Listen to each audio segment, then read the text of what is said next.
হায় হায়, আমি না ঝুলে তো মরে যাবে। ও যেভাবে কাজ করতেছে, এই দাঁড়া দাঁড়া, ওই দেখ ওটা কি, ওই দেখ ওটা কি, তুই তো মরে যাবি রে।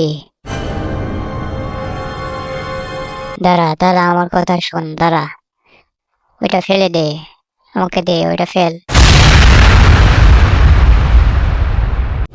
কি হয়েছে, আমাকে মারছিস কেন? এই তুই কি জানোস এটা দেখ কি হবে? তুই মরে যেতে পারতি আর একটু হলেই। আমি যদি তোকে না আটকাতাম, দেখ এই দেখ এটা কি, দেখ এইভাবে যদি তুই নেস, এইভাবে যদি তুই মারস, তাহলে দেখ তোর নিজের কল্লাই কেটে যাবে।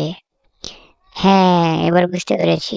দেখ, তোর নিজের কল্লাই কেটে যাবে, দেখ এইভাবে যদি তুই মারস। শেষ, তুই শেষ। বুঝতে পেরেছিস? এবার বুঝতে পেরেছিস? আমি তোর ভালোর জন্যই তোকে মেরেছি। হ্যাঁ, মনে রাখ, কারো খারাপ কাজ করবি না, সবসময় মানুষের ভালো কাজ করবি। বুঝছিস? এখন বুঝতে পেরেছিস?